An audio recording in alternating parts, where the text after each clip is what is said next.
So there's a child in you, a childlike spirit, and Jesus hammered on this over and over again. Maybe because, before he was Jesus Christ walking around, he was a baby. And there's always the Virgin Mary holding this baby. Why is it so important that we acknowledge that this great enlightened being was first a baby? Because the baby consciousness, the childlike consciousness, is the consciousness that creates, that envisions, that moves, and that gets your prayers answered. You're never going to create anything from an adult attitude of outrage. Outrage may get you off the dime to do something, but you're never going to think of anything new. No new solutions come out of outrage. Let me tell you that. Because there's that childlike part of you. The childlike part of you is creative. Aren't children more creative than anyone else? Can't they think outside of the box? Don't they look at things with new eyes? Aren't they like the new wine and the new wineskins and the new energy? When Rosalie was about 2 years old, she had just really gotten to the point where she began to understand what those commercials were for on TV. And so she was watching a Barbie commercial, and they had Barbie's dream house and dream car and dream clothes, and she said, "I want that. I want all that. Hey, Daddy, how about you get me all that?" And I looked at her and said, "Rosalie, you can't always get everything you want." She says, "Okay, how about I get some of it? You give me some of it." The child knows there's abundance in the universe, and you know what? She ended up getting all that. Over time, it's still sitting on the closet in the shelf.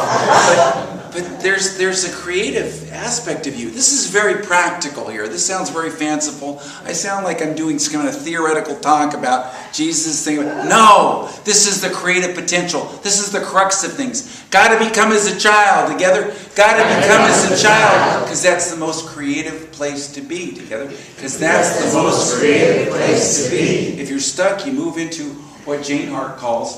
She said, "This is what I call my la-la consciousness." I just go, la la la la la la la la. That's becoming as a child. La la la la la la la together. La la la la la la la la. Oh yeah. You got to get into that la la consciousness, because it's the most creative place to be. It's where all the answers are found. It's where you can move out of what you thought was going to happen into a new possibility. And Jesus was always talking about that. He was always saying, become as a child. Once I was in ministerial school, and I had a teacher who would always give these outrageous assignments. And it wasn't that the assignments were outrageous, it was that I was outraged. But here's the deal. The teacher would give an assignment, and then we would get it almost done, and the day before would change it. Would change the thing, and so we'd have to start over. And I went in and I complained to the woman who was the administrator in the office. I said, "I can't believe that this teacher is changing it again." Da, da, da, da. She says, "Greg, you know what to do." "No, I don't know what to do." "Yes, you do. Just bozo it." Bozo it? Yes. What does that mean? What is that supposed to mean? She says, "What you do is you put on your bozo mask and your bozo hat and your bozo nose and just smile and do it and just bozo it." And I went, what a terrible thought. I don't feel like just bozoing, but then I think, I got to do it anyway, so I just put on my bozo mask and my bozo hat and my bozo mask, and I just bozoed it. Together, I just bozoed it. Now, you say, there's a lot of things in this world I don't want to bozo. Maybe you don't have to bozo everything, but the attitude of becoming as a child, the attitude of getting into that creative possibility where anything can happen. Anything can happen to a child. You could see George Washington hitchhiking. Anything can happen. A unity minister with a great playful attitude was what they call an interim minister. And her specialty was to walk into churches in crisis, they'd lost a minister, and to help them through the transition time. And she went to the church, and I can tell which church it is because it's been about 25, 30 years, up in Minneapolis, now Pat Williamson's church. But she'd gone in there, and they were in, nonstop chronic financial crisis. And she came in the first board meeting. They're going around the circle saying, it's terrible, it's awful. And one of them says, where's the money going to come from? And looks right at her. Where's the money going to come from? She says, I don't know, probably from where it is right now. And they did not like that one bit. But then they started thinking about it, and you know what? It all opened up, and today that's a thriving church. You say, I don't have a solution to my problem, and you're right, you don't. Thank you, God, for the perfect solution to my perfect problem. Together? Thank you, God, for the perfect solution to my perfect problem. Get out of yourself, get out of what you think you have to do, and just new possibilities, new life, new opportunities, new something, and just move into that consciousness. And you know, things will be revealed to you. At the first service, I shared this story. I'll share it again. It was very woo-woo, but it was Jane Hart was living at Unity Village, and she was on staff there at Unity Village headquarters as an executive, and she wanted to bring me there, and we were going to create the beginnings of her Center for Enlightenment, but kind of hosted through the church. And there's an opening at Unity Village Chapel. Well, Unity Village Chapels are world headquarters. It's like our little Vatican, right? So, you know, this like being the minister of St. Peter's, right? So they and I was told, oh, you got the job, everything's great and everything, and she was feeling. And 4 times while I was trying out for that job, I got a call from a larger church over in Kansas, about 20 minutes away in Overland Park, that kept saying, we want you to try out for a church. Different people, interim minister, different people would do this. And every time I say, no, I haven't gotten guidance to do that. I got guidance to go over here. They said, but we'll offer you more money. No. Well, it's a better thing. No. And they said, boy, you really follow your guidance, don't you? And I said, well, yeah, duh. I'm surprised. I'm a Unity minister, but I guess they weren't used to that. But anyways, so I'm waiting and I'm waiting and I'm waiting, and nothing's happening. And I've got these 4 phone calls, and then finally I'm at Unity Village visiting Jane Hart, and I get a call, and I'm told, you didn't get the job. After I've been told I got the job, you didn't get the job. I'd already given my notice. Oh my gosh. And what am I going to do? Get another phone call right away from that same church. They called me up, and they said, would you sure that you don't? Yes, absolutely. I'll be right back. Oh, but that's not the end of the story. What happened was they had another candidate. Turns out they were doing this to somebody else. And another candidate came in, and the former minister had the board there and said, you know, I was meditating, and I got the strongest guidance. This other person is the perfect person. And they really respected her. And I was told, you're not going to get it. And I'm going, whoa, what am I going to do? And I was in meditation. What do I do? And I just surrendered. I said, okay. And I used this affirmation, and I want you to use this affirmation whenever you're really stuck and it looks desperate and it looks like nothing's going to move. Say, God, I'm your chip, play me where you want. Together? God, I'm your chip, play me where you want. And it's just like, okay, it's the craps table of life. Sometimes it feels like it too. And where am I going to be played?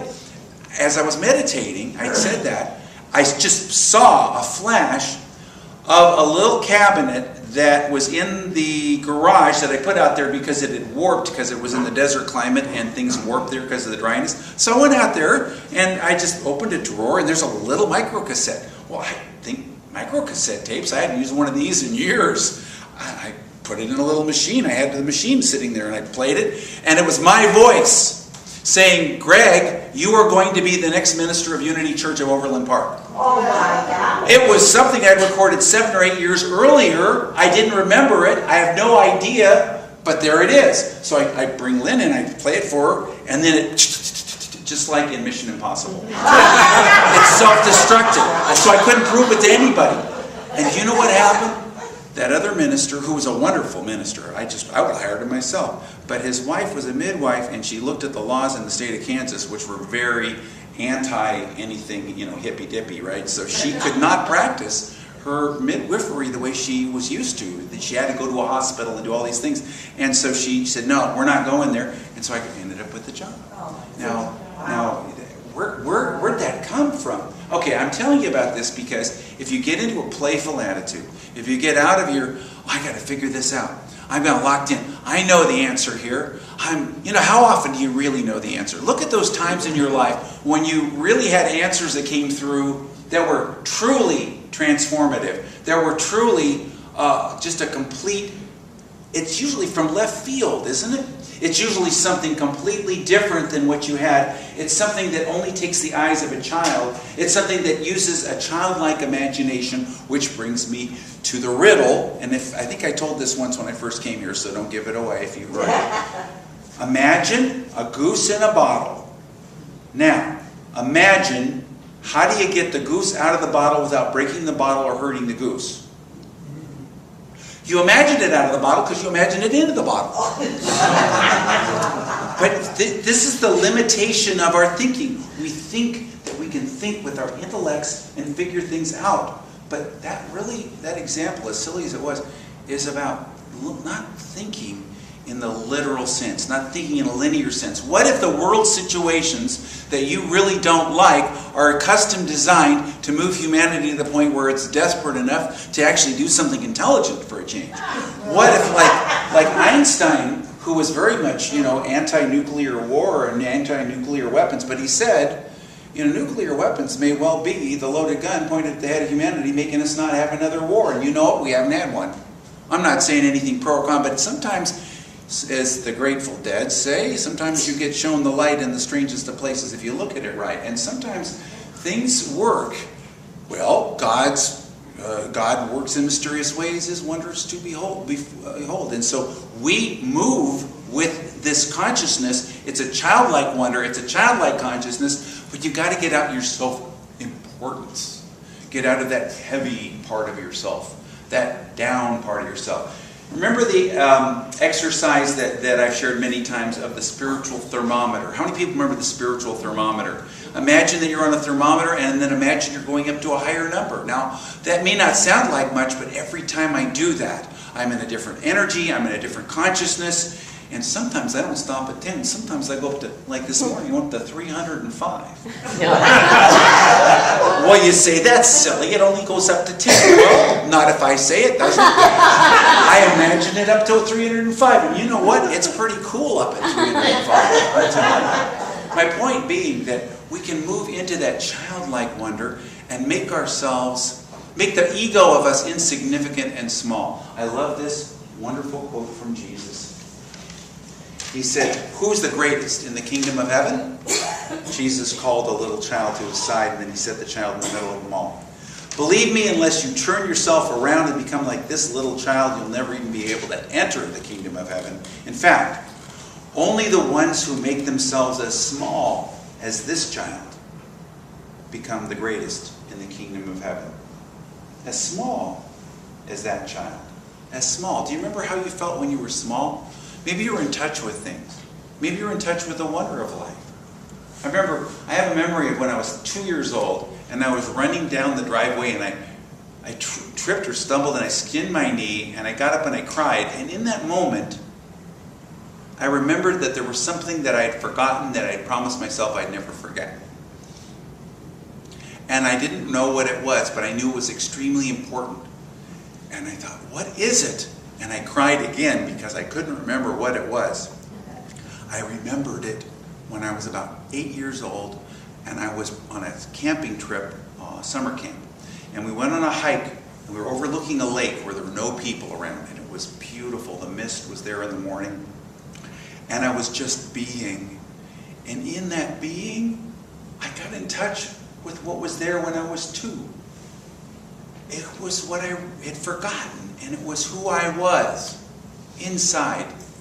That's what I'd forgotten, and I remembered it in that moment. The being of you. The being of you's never made a mistake. How can you make a mistake being? Think of a time that you were being. Somebody said, oh, I'm so glad you brought this up this morning because I was sitting on the porch and I was looking out at the birds and the beauty and the green, and I thought to myself, when was the last time I experienced that being? And there you are, you're talking about it. When was the last time? Have you ever made a mistake being? What kind of things can you think of that are being to you, that you were being, like looking out, nature, what else? Splashing in a puddle? Laughing. Laughing. Yeah. Yeah. Being a friend. just being a friend. Not doing anything, just being a friend. Loving someone, listening to music, I don't know. Where's your beingness? Meditating, of course. Being. Take the time to be. Because being is the creative space. Being is the child inside of you. Being is that aspect of you that's yearning to come forth. It's always there. It's always been there. And it's always perfect. You never made a mistake being. It's when you're doing that you make a mistake. But that's okay too, because you hold it differently. If you are in the... we always say, I am now in the presence of pure being at the beginning of our services together. I am now in the presence of pure being. But what exactly does that say to you? You are the presence of pure being. The beingness of you needs to express and wants to express. And then, and remember in our meditation, it expressed as a smile on your face, in your heart, in your energy. And that's being. And then it rolls out as doing. But it's a different kind of doing. It's an experimental doing. You're the scientist. You know, how many times did Edison try to make a light bulb before he figured out the tungsten filament? 10,000, he said. I found 10,000 ways not to make a light bulb, he said. It was never a failure. And so there's that doingness that comes from your beingness. Not to get too heady about this, but that's rolling out. It's an experimental part of you. It's all been an experiment. All those mistakes you made were just experiments. All those things that you beat yourself up for are just experiments. All those lost opportunities are just experiments. Everything is just an experiment. And you are the scientist, and your scientific nature, which is the presence of pure being in you, is constantly expressing creatively, scientifically, trying out different, solutions, trying things out. Different way of looking at things, isn't it? Yes. Being in the presence of pure being. And it means becoming that child. Becoming what Lao Tzu said, my mind is like the face of a baby before it learned how to smile. It's a beginner's mind. It's a mind that's open to everything and attached to nothing. It is a mind that is like a small child. I love the quote from Isaiah. The quote where it talks about the lion lying down with the lamb, and then there's the thing, even as the lion eating the hay, meaning it's become domesticated. And if you've got situations in your life that are like lions and bears and leopards, and it talks about all these things, if you want to domesticate them, if you want them to be in order and harmony, well, the thing to do is to allow a little child to lead you. In that day, Isaiah wrote, the wolf and the lamb will live together. The leopard will lie down with the baby goat. The calf and the yearling will be safe with the lion, and a little child will lead them all. A little child will lead them all. A little child will lead them all. God, I am your chip. Play me where you will. Together. God, I am your chip. Play me where you will. Being in that playful attitude, and you'll find that you'll be able to experience the presence of pure being even in the most dreadful of circumstances. Remember when I hitchhiked in 1972? Got a couple of hitchhiking stories. One of them was, I got a ride in Mojave, California from a guy who was an alcoholic, so he couldn't drive the car, and another guy who was hitchhiking, who he picked up, who was on drugs, so he couldn't drive the car. So I had to drive the car all the way from Mojave, California to Missouri. We made 1 hour stop to sleep. But at one point on the interstate, a car in front of us ran over its own muffler. It came up in the air and it smashed the window right in front of the passenger. And I was driving at the time, and I burst out laughing, uncontrollably laughing. And they both turned to me saying, "What are you, out of your mind? I could have gotten killed." And I said, "Yeah, but it was worth it, wasn't it?" And he just starts laughing with me, and we all started laughing, and we pulled over, we got some duct tape, we drew a target on it, and it was just, and everything lightened up. You gotta lighten up. Sometimes laughter is the best way to lighten up. And sometimes when you get in touch with the being of you, when you know you're the being of you, nobody can take anything away from you. You can't lose anything. You can't be killed. It's true. On my way back, one of the last rides I got before I finally got back home was this guy, and I shared the story. took out a gun and he told me to do some things, and I told him no. And he says, I'll pull the trigger. I said, go ahead. You can't kill me. He looked at me. Now you got to understand that I'd been spending time every day visualizing in the cupped hands of God in my visualization, myself hitchhiking and people, all the people who were going to give me rides. I put in that, and I put pink light over it. It was just a little visualization that I used at the time. But I was, as they say in the traditional church, prayed up. So I was in that consciousness where I was just looking at this guy, and I said, you know, you can't kill me. And he said, what do you mean? And we had this deep philosophical conversation. And I explained to him, I'm non-physical. I told him about near-death experiences and experiences I'd had spiritually and how I knew that I couldn't be killed. And, you know, so I said, whatever you got to do. So I'm not going to do what I don't want to do. And he looked at me. He was like, wow. And he wanted to know all about what I really thought and believed in. He said, I never met anybody like you before. And he let me out, and he said, I was the first person you'd ever let out of the car. I don't know what he meant by that. But I don't know what the story was. But whatever it was, and I was out in the middle of nowhere, but I was very glad to get that next ride. Let me put it that way. But the point is that you're protected, not from outcomes that you don't want, but you're protected because nobody can take anything away from you. On the level of being, you already are everything you need to be. You already have everything you need to have. And any doing you do is just an expression of that being. You can express that pure essence of being in a childlike manner. And how do you get in touch with it? Well, remember a time in your life when you were young. Remember a time when you were a child. Maybe get in touch with that playful side of you and make play a part of your life. And you know something I really notice? Children do two things. One is that their prayers are more powerful than adults' prayers. Why? Because they don't know any better.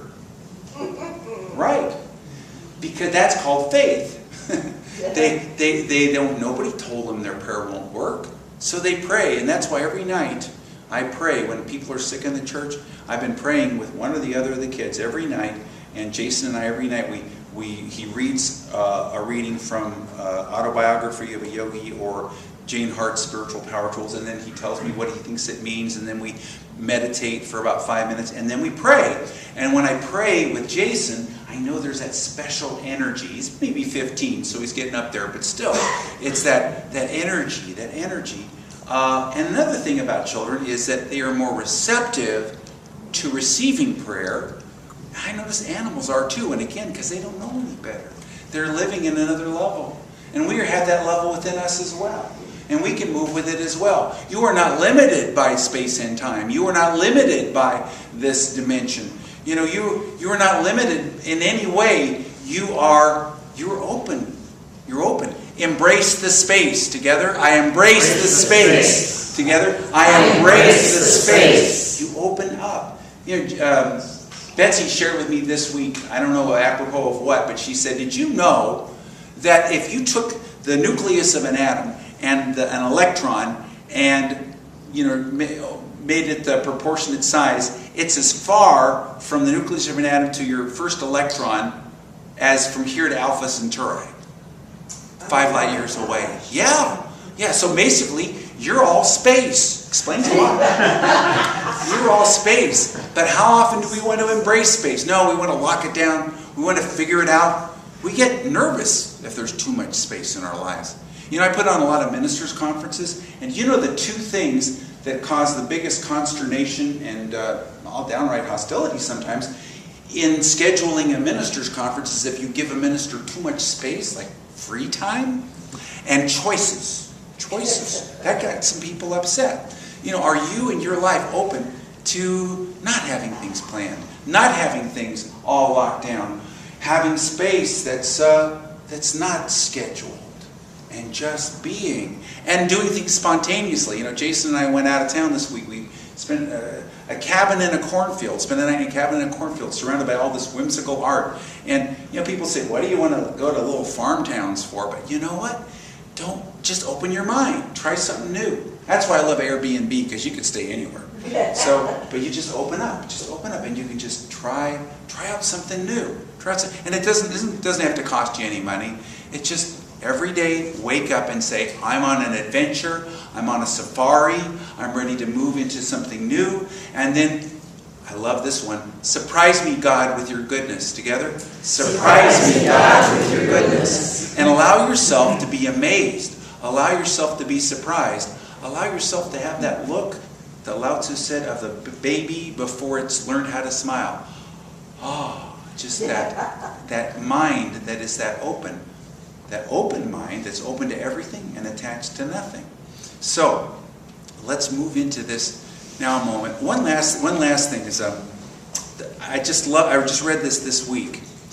Gandhi, when he was going to give his main address to Parliament, which was going to make the difference on whether or not India got its independence, they looked for him everywhere. They couldn't find him. And what was he doing? He was out playing soccer in the street with the children. And they asked him, we thought you would want to get prepared for your address. He says, I am preparing. I am prepared. So having that playful attitude. So just open your heart and open your mind and say, I'm willing to be amazed. I'm willing to be surprised. I'm open to all possibilities and allow myself to be lifted up into my true nature. I know that the child in me, the Christ-like child in me, smiles in my face, smiles in my heart, smiles in my eyes, my mind. All around me, my energy is smiling. And I'm lifted up into a new space of my being. I'm comforted.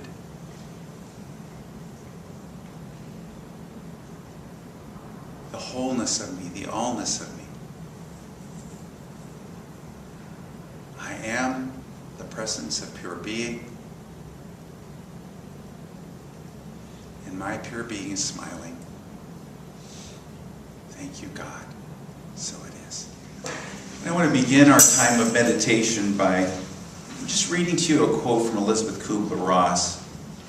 She says, if we're able to follow our own intuition and not be concerned about what others may say or think about us, if we can listen to our own inner voice and our own fellow human being, if we can share our love without expectation of reward, we will realize that each one of us is student as well as teacher, teacher as well as student. And our rewards will be manifold and come when we least expect them. And so I just want you to take a nice deep breath and move into this now moment. And become aware that your body, the temple of the living God, expresses that childlike inner wonder of the Christ in you, your spiritual nature. And so take a moment to just scan your body, become aware of it, and become aware that that inner childlike, now moment presence in you expresses through every cell of your body. The Christ in me expresses as the smile on my face. And feel that smile expressing. My Christ consciousness expresses as the smile in my eyes.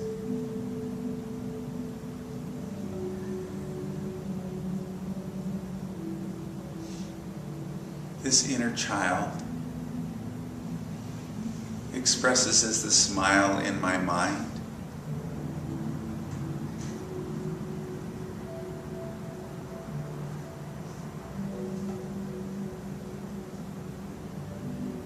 Christ in me, my inner nature,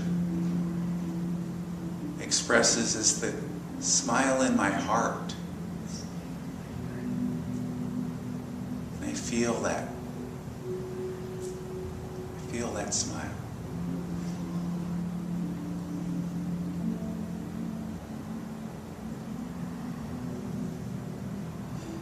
And now just be aware of the energy all around you. Become aware that your true spiritual self.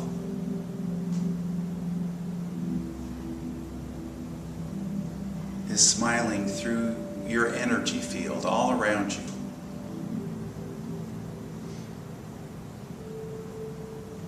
Dwell in this presence.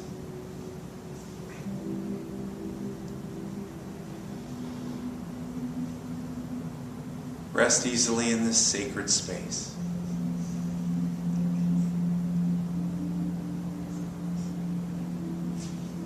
Let go. Let go and let the smile in your heart, in your eyes, in your mind, the smile in your face and your energy, all blend.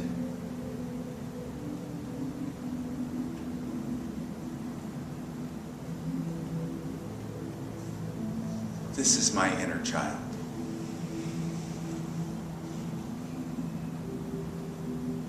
This is the innocence that gets things done.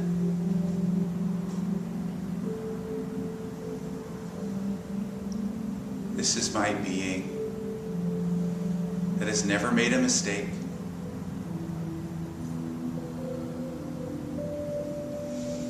That leads my way as intuition. I can do all things through my inner spiritual nature that smiles through my heart, smiles through my mind, smiles through my face and my eyes, and my entire beingness and my energy. Thank you, God. I am flexible, I am open, and I am aware. And so it is. And so now we're going to have our offering, and our offering is I give in the presence of pure being, and I receive abundantly. Together. I give in the presence of pure being, and I receive abundantly. And silently. And again aloud together. I give in the presence of pure being,